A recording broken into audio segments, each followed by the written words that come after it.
Ok, boa noite, gente. Essa música aqui que é do Jorge Fernando, um compositor lá de Porto Seguro, Bahia lá, tá? Chama Buscar a Paz.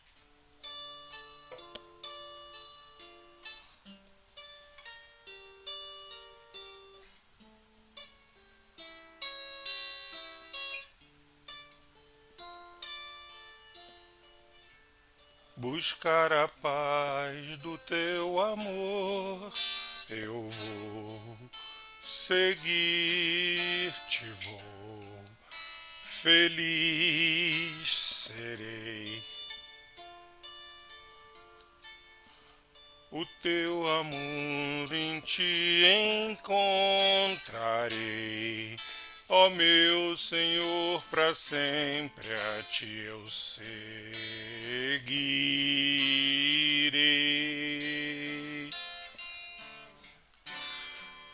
Teu amor foi quem mostrou-me a direção. Tua luz me fez sair da escuridão, acendendo a chama em meu coração. Eu descobri que o amor transforma o ser, e foi assim que esse amor fez renascer a fé em mim. Esta fé que me aproxima a cada dia do Senhor. Buscar a paz no teu amor, eu vou seguir-te, vou, feliz serei. O que procuro em ti encontrarei, ó meu Senhor, para sempre a ti eu seguirei.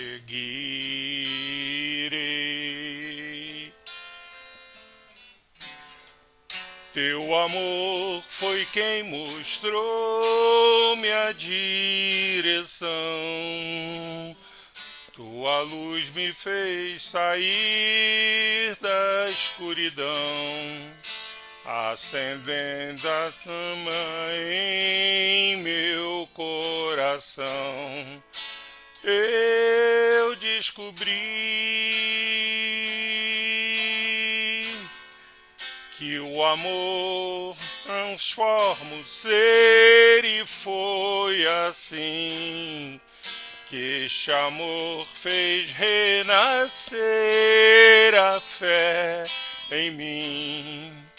Esta fé que me aproxima a cada dia do Senhor.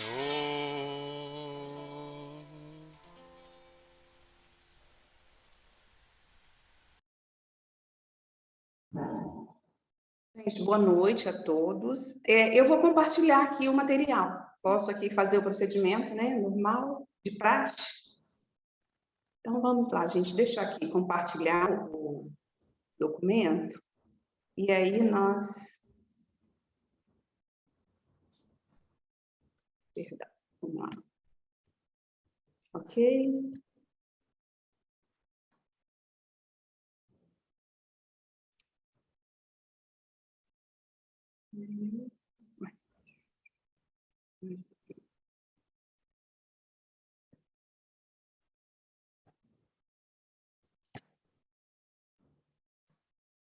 Ok, gente? Aí, eu não estou vendo ninguém, né?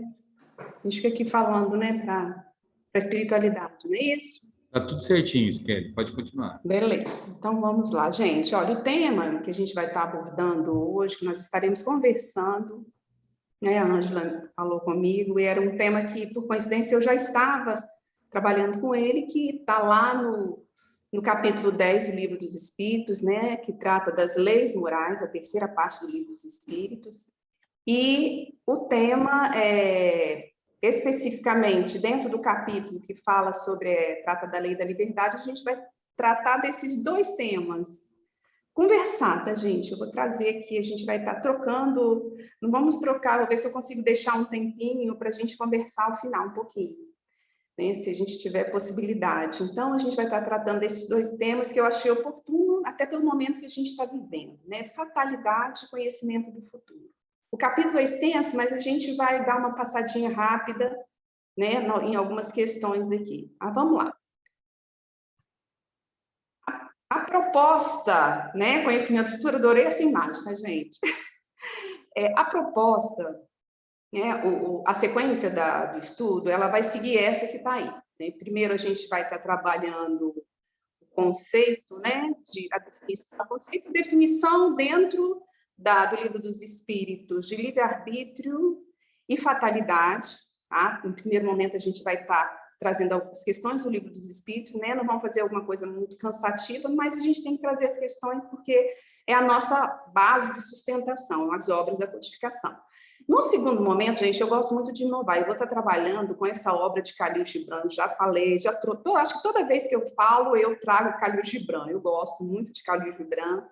E dessa vez eu vou estar trazendo um capítulo da obra dele, O Profeta, que trata da liberdade. Então, a gente vai fazer uma reflexão sobre liberdade, porque para você falar de fatalidade, conhecimento do futuro, você fala automaticamente, a gente vai estar conversando sobre liberdade. E aí eu optei por Khalil Gibran, porque eu vejo na obra dele, né, os estudos que eu fiz, o acompanhamento da leitura que eu fiz da obra, há uma conexão muito forte com o que Kardec, com o que os espíritos nos trazem. E no último momento a gente vai fazer, né, nosso conhecimento do futuro, né? Podemos conhecer o futuro? Será que uma bola mágica aí vai dizer o que vai acontecer com cada um de nós e com a humanidade? Porque a gente vive hoje essa inquietação muito grande. Aí vamos seguir. Vamos? Beleza. Então, começando aí, a gente vai trazer eu acho que nós vamos trabalhar com 3 questões do Livro dos Espíritos, tá? Que trata sobre fatalidade e livre-arbítrio. Nós vamos matar 2 coelhos com uma cajadada só, para falar desses 2 temas. Resumido, sem se aprofundar, tá, gente? Porque nós não temos tempo aqui para ficar, e nem temos essa pretensão de se aprofundar no assunto. Mas nós precisamos estancar, né, a nossa ideia que se tem sobre a questão de fatalidade. E aí a questão 800, vamos começar com a questão 851, né, que o Kardec pergunta aos espíritos sobre fatalidade, e a resposta ela é bem objetiva, fica bem clara a questão da fatalidade dentro da visão espírita. A questão diz: haverá fatalidade nos acontecimentos da vida conforme o sentido que se dá a este vocábulo? Né? Aí vamos lembrar lá do significado de fatalidade. Quer dizer, todos os acontecimentos são pré-determinados? E nesse caso, que vem a ser o livre-arbítrio? Tá vendo? Então, mata as 2 questões. E os espíritos, né, respondem de forma bem objetiva. Olha só, gente, isso é uma coisa muito importante que a gente precisa botar isso na cabeça da gente, né?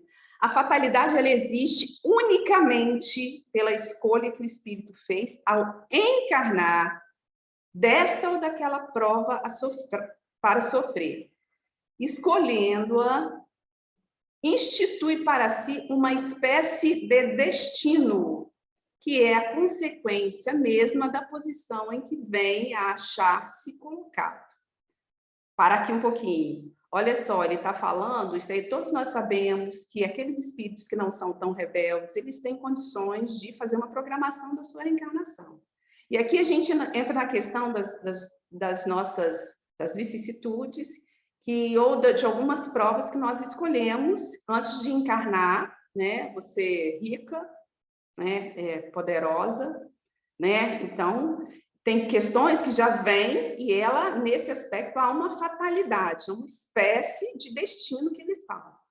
Aí depois os espíritos continuam ali na sequência. Falo das provas físicas, pois que pelo que toca às provas morais e às tentações, o espírito, conservando o livre-arbítrio quanto ao bem e ao mal, é sempre senhor de ceder ou de resistir.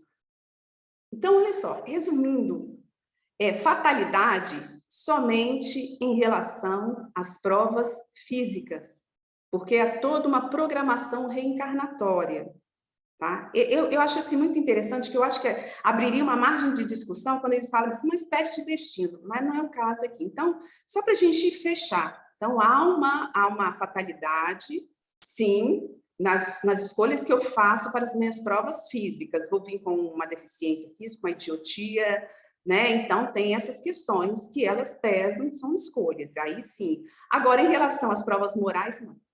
Aí entra o livre-arbítrio, que nós sabemos, né? Nós espíritos sabemos, livre-arbítrio ou qualquer um é liberdade de escolha. E lá na questão 853, ele é bem taxativo. Eu não coloquei nem a pergunta, mas o que interessa é isso. Fatal no verdadeiro sentido da palavra, só o instante da morte o é. Tá? Só o instante da morte. Então, aí não tem jeito. Quando chega a nossa hora, né, aí cada um tem que ir do jeitinho que fazer igual ao outro. É coronavírus, dê o nome que quiser, mas a hora da partida não tem como chegar. Então, ó, segura aí. Então, fatalidade somente para as provas físicas. Porque aí a gente tem que lembrar, gente, as vicissitudes da vida. Crescer, envelhecer, não vai ter jeito, meu cabelo vai ficar branco. Não vai ter como, vou envelhecer. Posso botar botox, fazer o que eu quiser, mas não vai rolar. Ainda sobre fatalidade, né? Mas são muitas perguntas, tá, gente? Em relação à fatalidade. Eu só escolhi umas, só para a gente estar aqui refletindo um pouquinho. A 860, eles perguntam se pode o homem, pela sua vontade, por seus atos, fazer que se não deem acontecimentos que deveriam verificar-se e reciprocamente. Eles, pode, se essa aparente mudança na ordem dos fatos tiver cabimento na sequência da vida que ele escolheu. Facultado lhe é impedir o mal, sobretudo aquele que possa concorrer para a produção de um mal maior. Então, aqui é muito interessante que a gente observa uma certa flexibilidade, né? E assim, quando eu fiquei olhando essa questão, eu fiquei meditando, falei, peraí, né? Se a gente tivesse tempo, a gente poderia, né, discutir, conversar bem mais sobre essa questão. Então, eu observo, e depois vocês fiquem à vontade, tá, gente? Eu não estou trazendo aqui verdades, eu estou trazendo a minha interpretação, a minha compreensão. Eu percebo uma flexibilidade, que a gente aqui, os espíritos dizem, dessa flexibilidade que há nas nossas provas morais. E nas físicas, talvez, a gente tem essa história aí de espírito que tinha que perder o encarnado, que perdeu um dedo, mas, na verdade, ele não tem uma história dessa. A programação dele era perder a mão toda. Então, tá? Mas fica a interrogação e depois, se der tempo, vocês discutem com a espiritualidade de madrugada, entendeu? A gente vai conversar lá naquele horário ocioso, se não der para a gente conversar. Ainda sobre fatalidade. A 863. Aí ele trata dos costumes sociais. Os costumes sociais não obrigam, muitas vezes, o homem a enveredar por um caminho de preferência a outro? Gente, e aquela história, né? Todo mundo faz assim, gente, é costume, né? Então, isso aí não interfere no livre-arbítrio, né? São os costumes sociais que a gente sabe que numa sociedade nós somos regidos por leis, por costumes, né? Que regem uma sociedade. Aí eles respondem, eles são bem objetivos, tá, gente? Não aliviam, a espiritualidade, ela não alivia, ela é bem objetiva. São os homens e não Deus que faz os costumes sociais. Tanto é que hoje tem costumes que nós já vencemos. Por exemplo, a gente vai falar que no campo legal aí, o jogo do bicho hoje é uma coisa que já foi legalizada. Trabalho infantil é uma coisa que não se admite mais. E assim, tantas outras coisas que, na verdade, faziam parte dos nossos costumes, e nós superamos. Se eles a este se submetem, é porque lhe convém. Tal submissão, tanto, representa um ato de livre-arbítrio, pois que, se quisessem, poderiam libertar-se de semelhante julgo. E aí eu trouxe essa nossa querida, né, Joana de Ângela, que vamos fazer propaganda, gente, sexta-feira, maravilhoso, o estudo da Joana, a gente está começando, não perca, Joana faz uma reviravolta na vida da gente. Fez na minha e eu acredito que pode fazer na de todos nós aqui. Tem uma fala da Joana, eu não sei em qual a obra, tá? Porque quando se trata dessa questão aqui de costumes sociais, eles são bem claros, porque ele trata na questão da vontade, ou se você quiser, tá? Isso aí é uma questão sua, você não vai se apegar a costumes sociais, né? Lógico que isso tem um limite. Então, a Joana, ela diz que os distúrbios, porque isso envolve vontade, ela diz que os distúrbios da vontade, muitas vezes, são escolhas inconscientes. O que ela quis dizer com isso?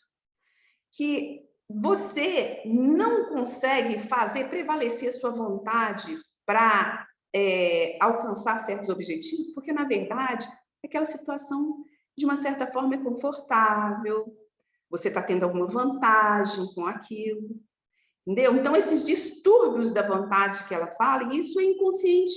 Você, muitas vezes, nem se dá conta disso. E aí você envereda pelos costumes sociais e usa isso como uma justificativa, por quê? Aquela situação está te trazendo algum benefício, entendeu? Então, esses distúrbios da vontade, eles são uma coisa que a Joana traz para a gente refletir, né? E a gente pensar em se tratando de liberdade, de fatalidade, de futuro, é uma questão que a gente tem que ponderar. Bem, aí, seguindo aqui, né, nós já vamos entrar, falar sobre liberdade, né? Gente, não tem como. Primeiro que o capítulo, né, conhecimento do futuro e fatalidade, está dentro do capítulo de liberdade, lei de liberdade. Então, a gente tem que estar fazendo essa ponte, né, e tocando a questão da liberdade, porque essa liberdade ela é decisiva para o conhecimento do futuro. Então, essas são as questões que são pontuadas no capítulo, tá? Ele fala sobre a lei liberdade natural, né? E tem uma série de perguntas em cima de cada item desse. E aí a espiritualidade, nós sabemos que isso é taxativo, não existe liberdade absoluta. A minha liberdade termina quando eu ameaço a liberdade do outro. Isso é um princípio, nós sabemos disso, né? Então, não existe. Mas tem uma coisa interessante, gente, no estudo, que eu fiquei feliz, eu não sei se eu fiquei feliz, não sei nem dizer o que eu fiquei. Mas que, na verdade, quando ele fala lá da liberdade de pensar, aí os espíritos respondem, ó, no pensamento goza o homem de ilimitada liberdade. Olha só que maravilha, será que é maravilha? Não sei se é maravilha ou se é para a gente ficar preocupado com isso. Mas olha só, liberdade de pensar. No pensamento a gente tem liberdade ilimitada. Então, ó, grava, pensa e reflete nisso, né? E aí, vamos seguir, né? Feitas essas considerações aí do capítulo, né, das leis morais, né, da liberdade, aí nós vamos entrar na segunda parte, né? A segunda parte aí, a terceira, não, segunda parte, né, da sequência que eu falei que nós vamos seguir. Primeiro, reflexão sobre fatalismo e livre-arbítrio. Aí nós vamos entrar na obra de Gibran. Antes da gente começar, deixa eu acompanhar aqui só o horário, tá, gente?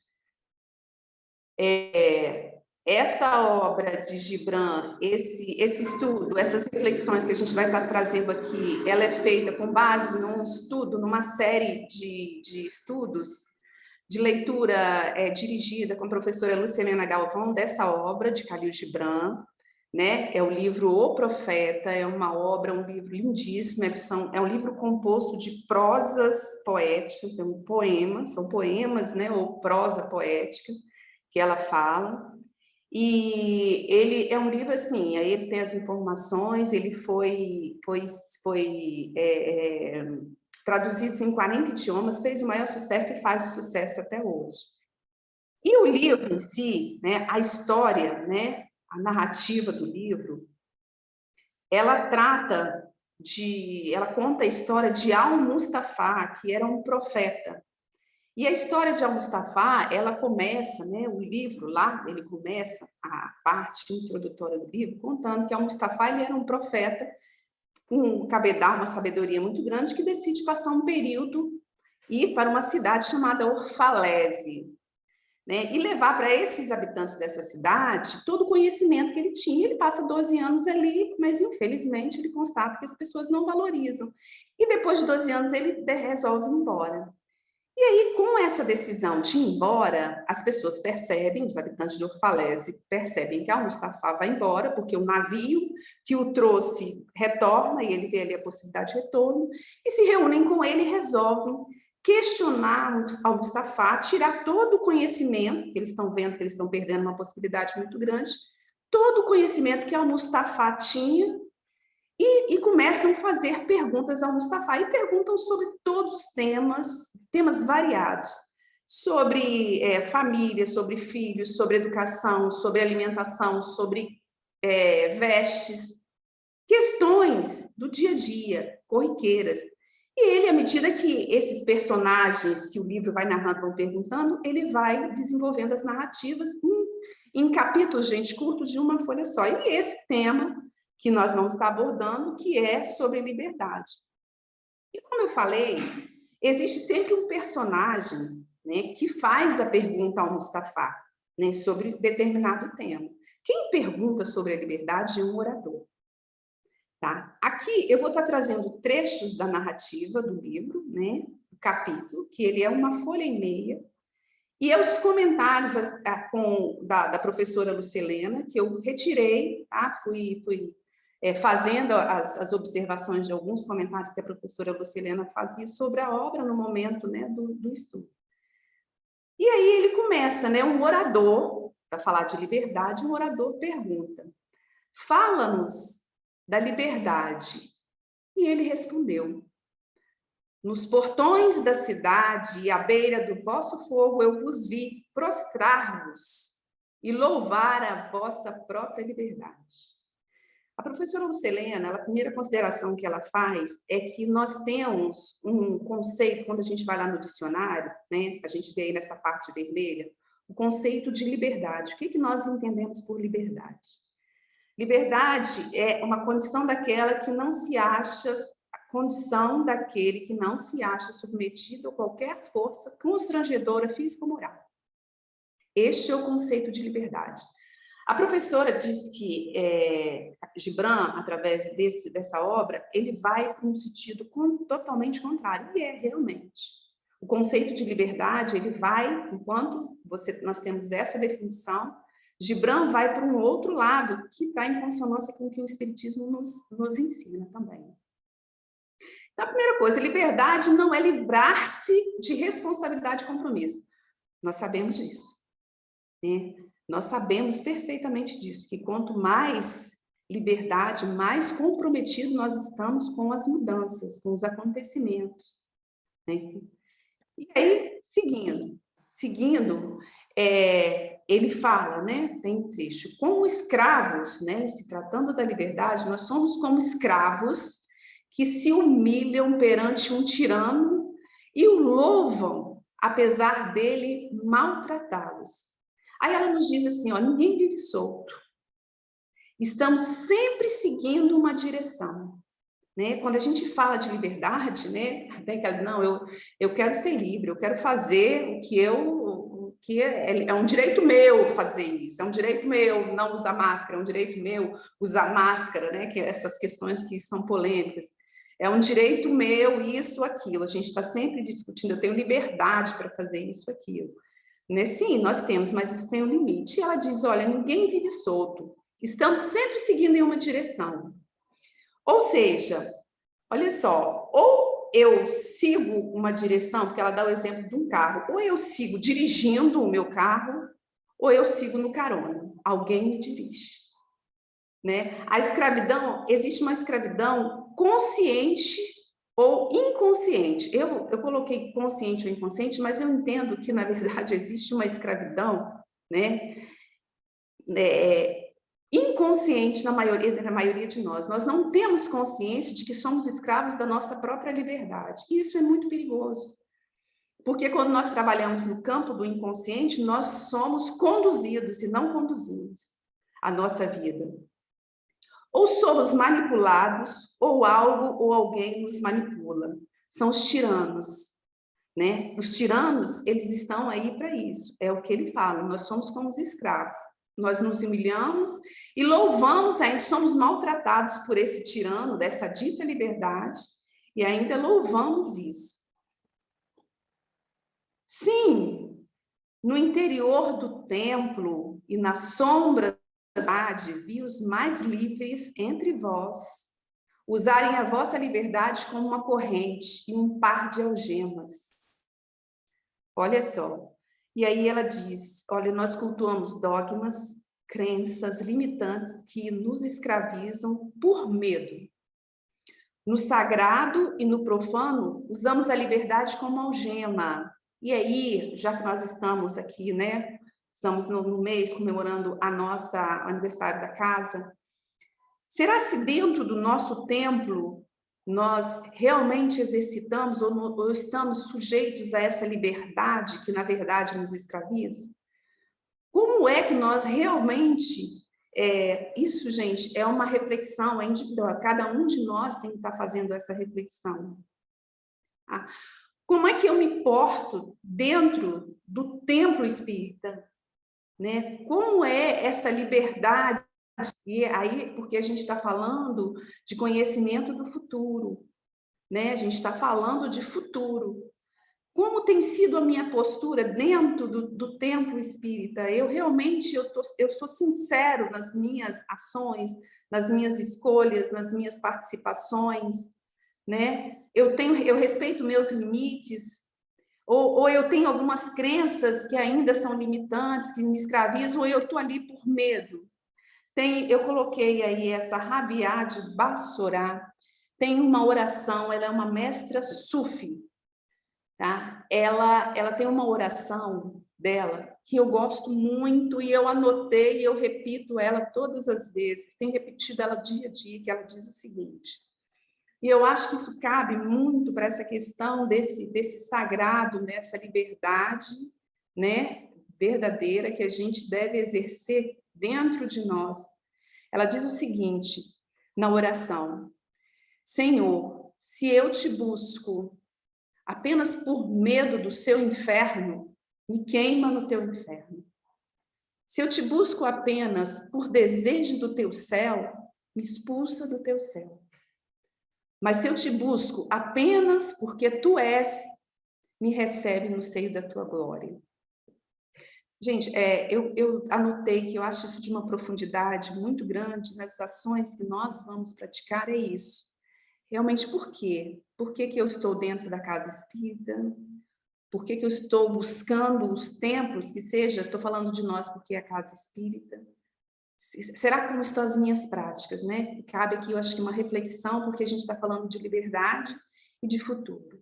E aí continua a professora Lucelena, temos duas naturezas, animal, que é essa natureza animal, envolve criação, manutenção e destruição. Né? Manutenção, criação, porque nós somos gerados, criados, temos que nos alimentar e isso morremos.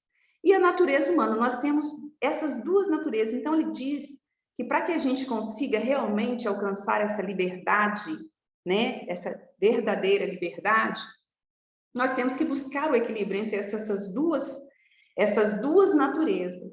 Porque se a gente viver só a natureza animal, gente, aí a gente só vai querer procriação, comer, beber, nascer, sexo, alimentação e destruição. Então, ela fala dessa questão, porque, na verdade, isso aí até tem um simbolismo da cruz. A natureza animal, né, na horizontal, e a natureza humana, que é a busca da espiritualização. Então, nós temos que buscar esse equilíbrio. E aí ela diz também que a liberdade não pode ser uma finalidade, mas sim as virtudes. Porque se eu usar a liberdade como finalidade, eu vou fazer de tudo para ter essa liberdade. Então, eu vou passar em trator, vou passar por cima de pessoas. E ela diz que a liberdade, segundo Gibran, segundo essa proposta desse capítulo, são as virtudes. É ter compromisso com a vida. E esse tem que ser o nosso objetivo, não a liberdade. Eu tenho que ter a liberdade para as minhas ações.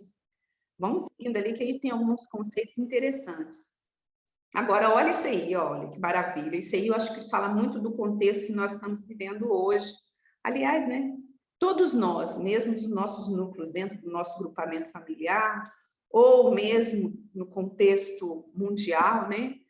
Então, ele te fala bem assim, Gibran, só sereis verdadeiramente livres, olha só, não quando vossos dias não tiverem uma única preocupação e vossas noites uma única necessidade e tristeza, mas quando essas coisas sujeitarem a vossa vida e mesmo assim vos elevardes sobre elas sem vestes e sem amarras.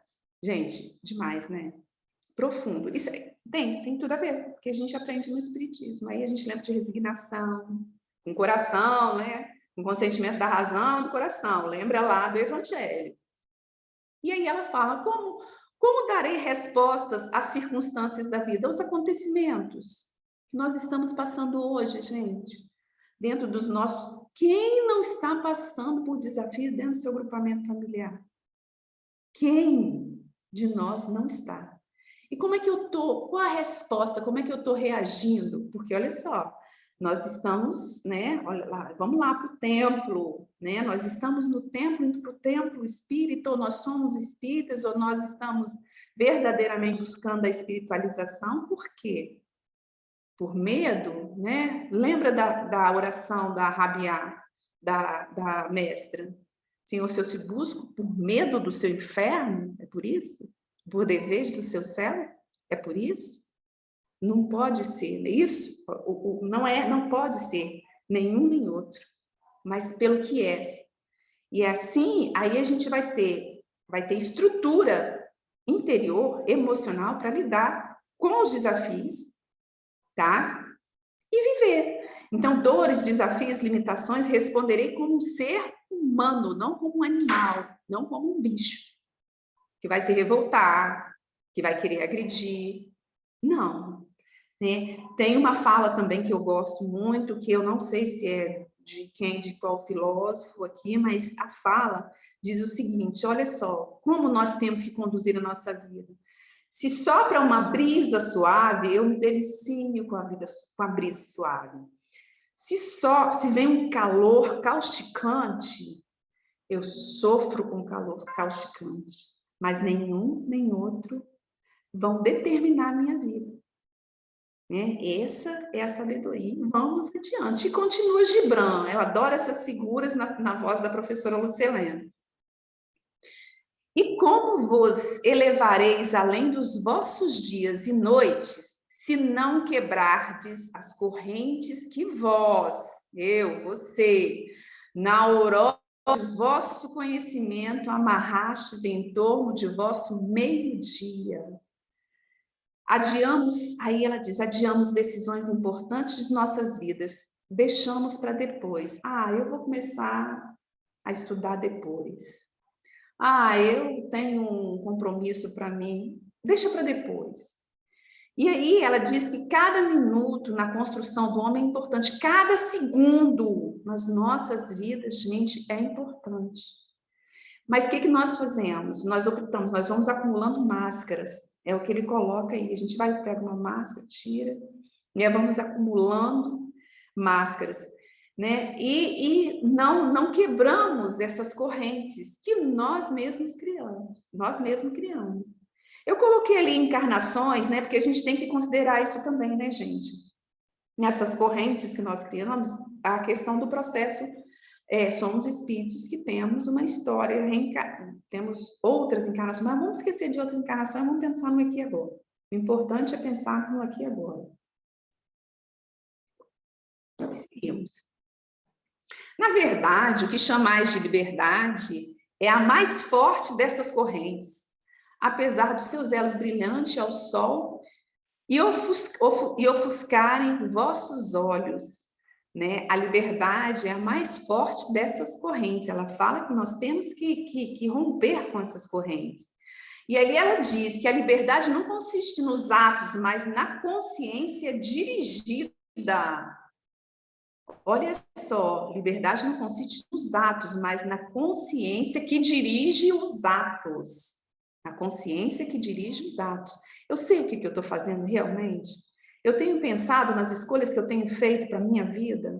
Ou eu vou fazendo o trem assim, a trancos e barrancos? Eu acho que é mais assim, sabe? A gente não medita muito naquilo que nós temos feito. O que, além de fragmentos de vós mesmos, descartareis para que sejais livres? Olha só.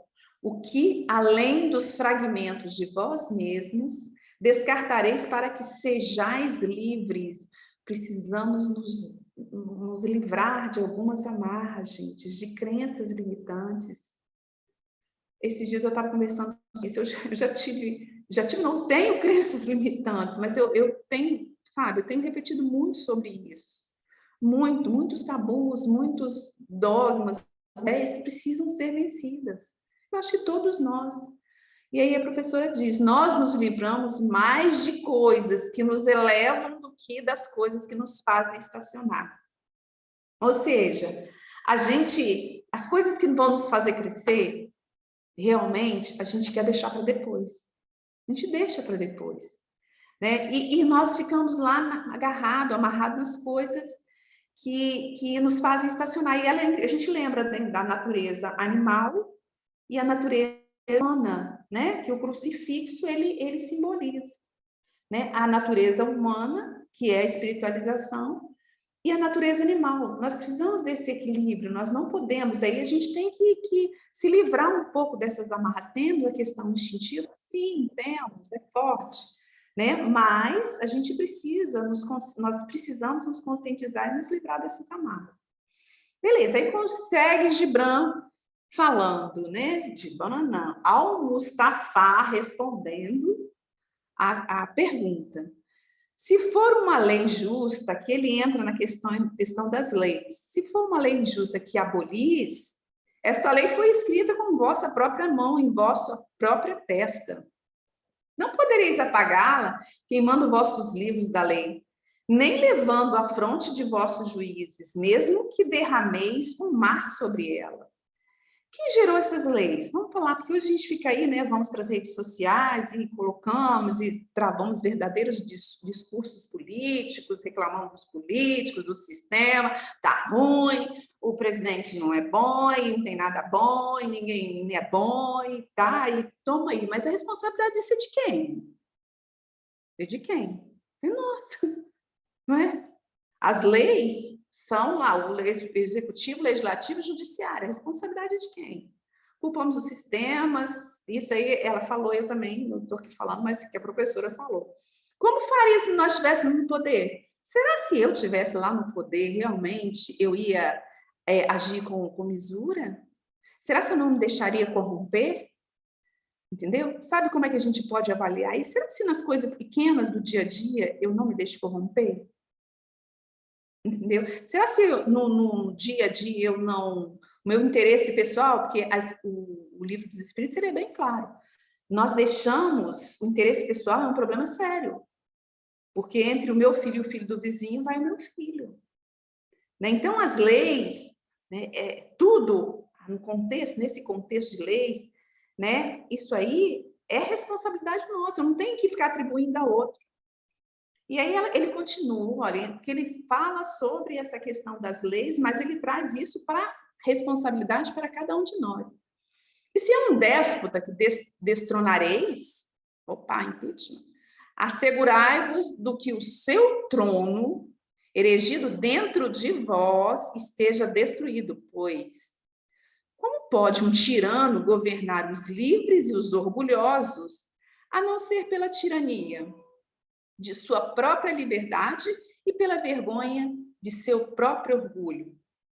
Olha, se nós somos governados por tiranos, né, porque na verdade nós somos escravos. É justamente essa ideia equivocada de liberdade que nós precisamos construir dentro de nós. Nós somos, ela diz bem assim, nós somos explorados pelas frestas dos nossos defeitos. Tá? Nós somos explorados pelas frestas dos nossos defeitos. Se nós estamos aí sendo subjugados ou tiranizados, a fresta, nós deixamos fresta para isso. Nós temos a responsabilidade disso. E aí ela contou uma história muito interessante de uma mulher, acho, do bilhete premiado. Desculpa.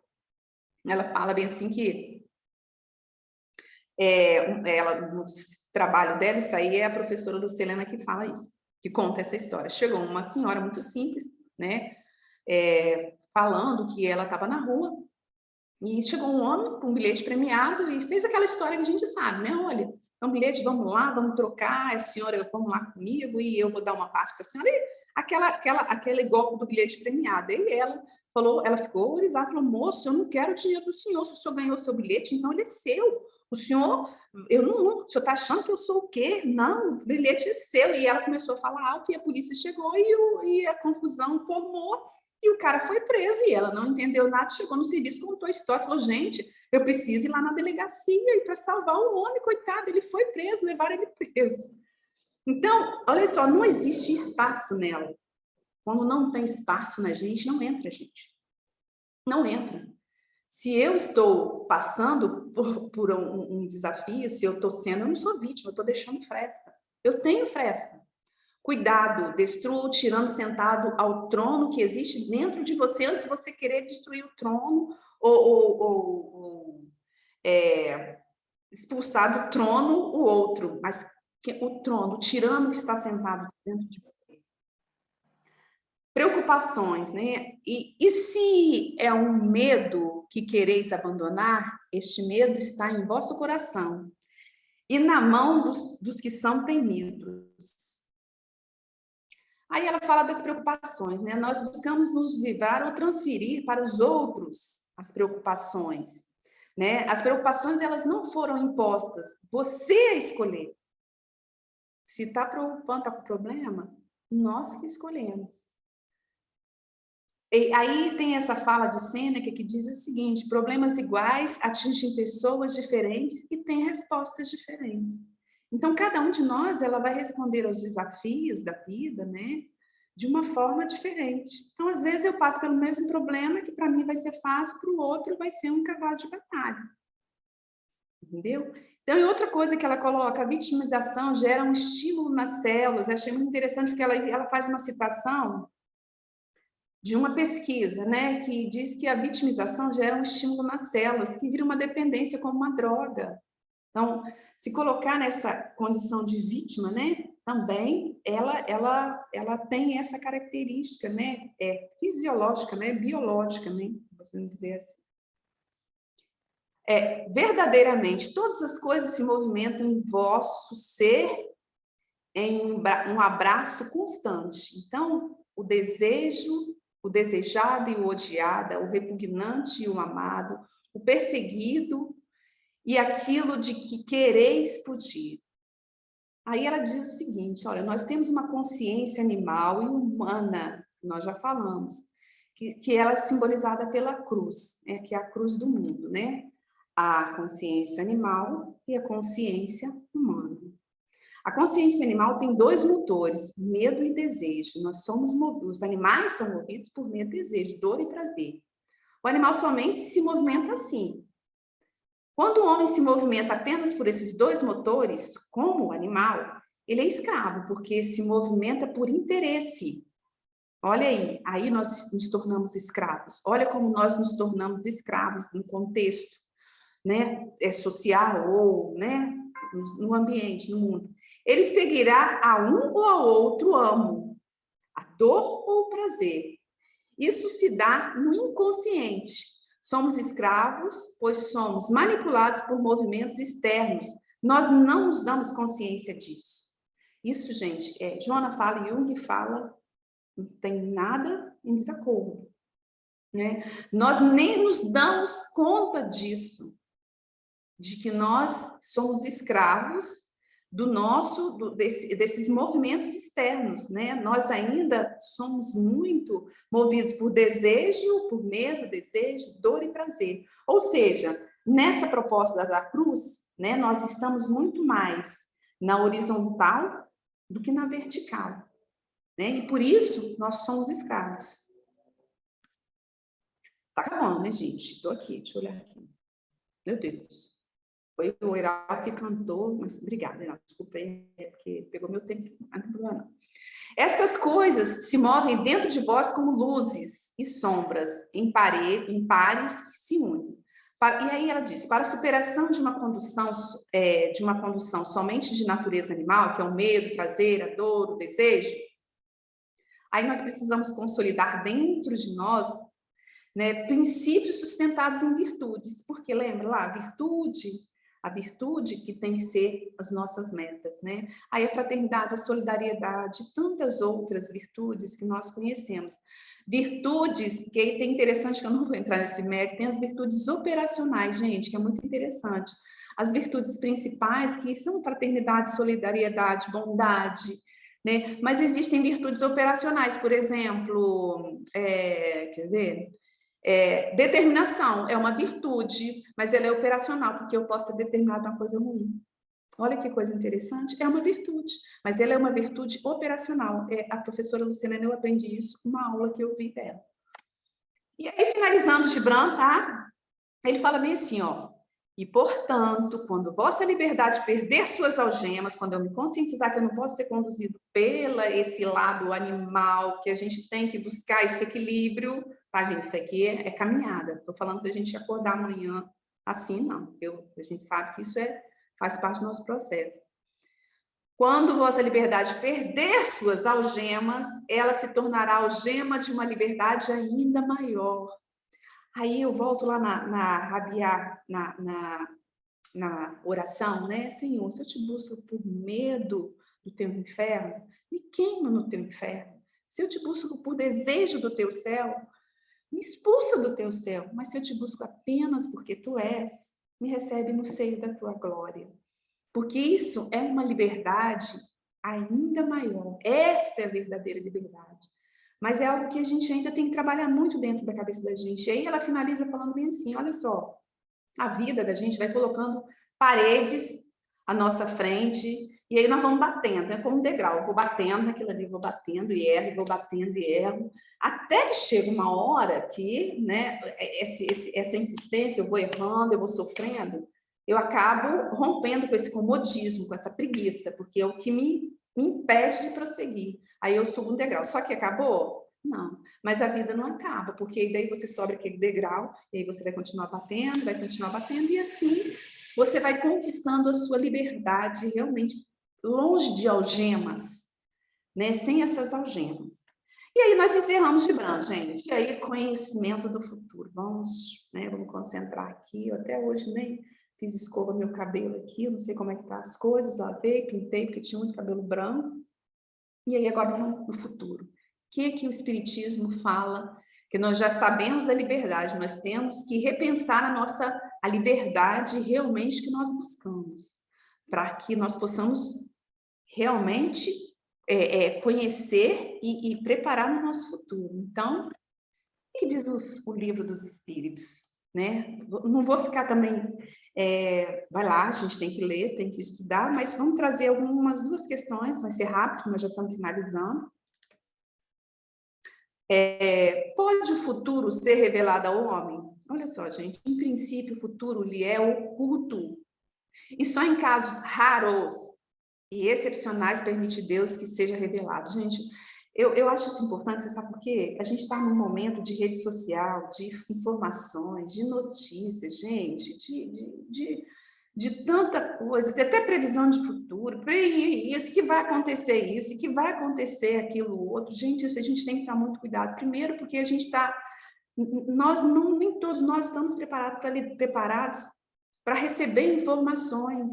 Às vezes eu leio algumas coisas, gente, que eu falo assim, eu não vou colocar isso, não disponibilizo, eu já não tenho essa característica de compartilhar, eu compartilho poucas coisas por conta da responsabilidade que nós temos em compartilhar informações, falando de previsão de futuro, de não sei o quê, disso, daquilo. Se não é para ajudar, não coloca. Não coloca, entendeu? Guarda, faz a sua reflexão, ou tendo uma oportunidade, a gente reflete com alguém que às vezes tem uma capacidade melhor, mas porque assusta, gente. Dá medo. Dá medo. Nós estamos com um número de suicídios, de pessoas perdidas, de depressão, que é uma coisa assustadora. Então, olha só, em princípio, o futuro lhe é oculto e só em casos raros, excepcionais, permite Deus que seja revelado. A gente não sabe o que vai acontecer amanhã. E aí a questão 869, que com que fim o futuro se conserva oculto ao homem? Por quê? Tem motivo? Ah, meu Deus, por quê? Ele diz, os espíritos respondem, se o homem conhecesse o futuro, negligenciaria do presente e não obraria com liberdade com o que faz, com que o faz, porque o dominaria a ideia de que se uma coisa tem que acontecer, inútil seria ocupar-se com ela. Ou então procuraria obstar o que acontecesse, a que acontecesse. Não quis Deus que assim fosse, a fim de que cada um concorra para a realização das coisas, até aquelas em que desejaria não operasse.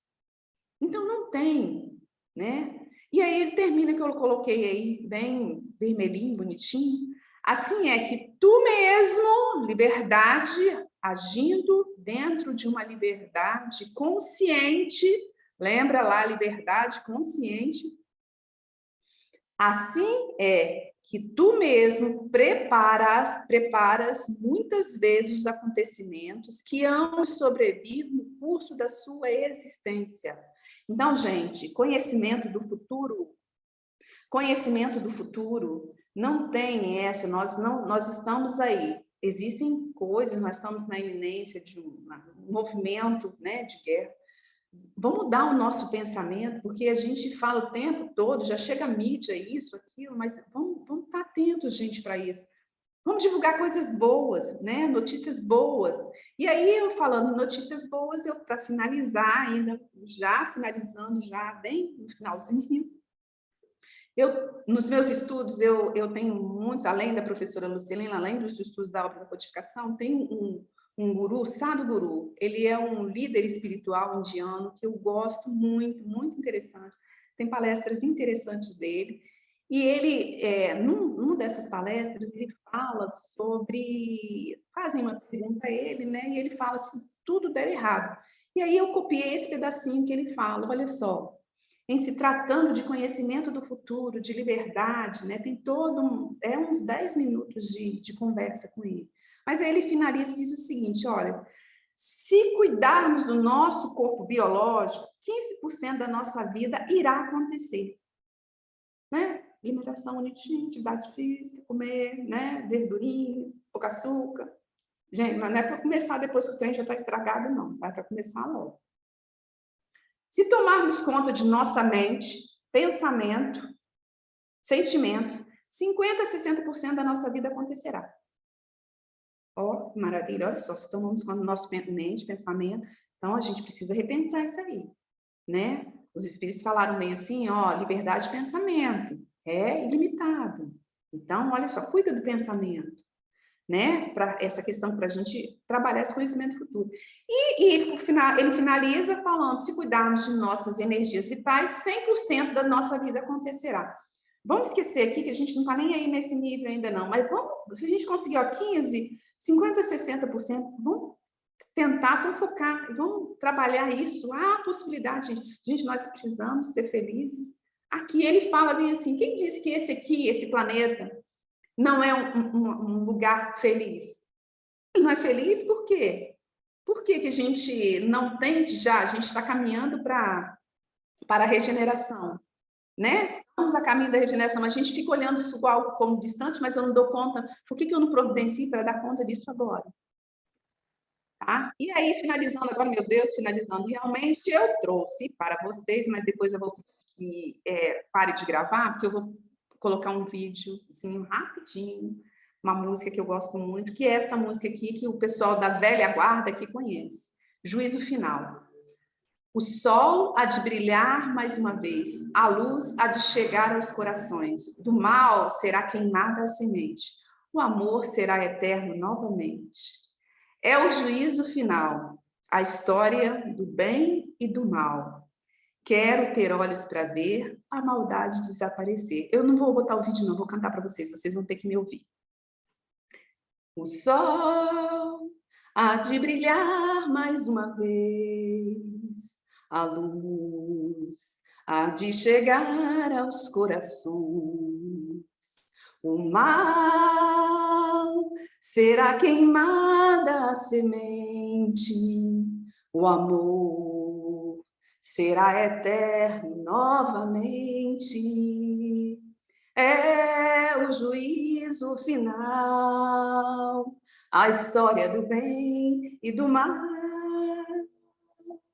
Quero ter olhos para ver a maldade desaparecer, o sol. Gente, muito obrigada. Eu finalizo agora a minha apresentação. Tá? Agradeço profundamente a vocês. Os atropelos, peço assim as minhas desculpas pelos atropelos, tá? E eu finalizo aqui a minha apresentação, com direito à música e tudo. Obrigada, gente. Obrigado, Kelly. Foi muito bom.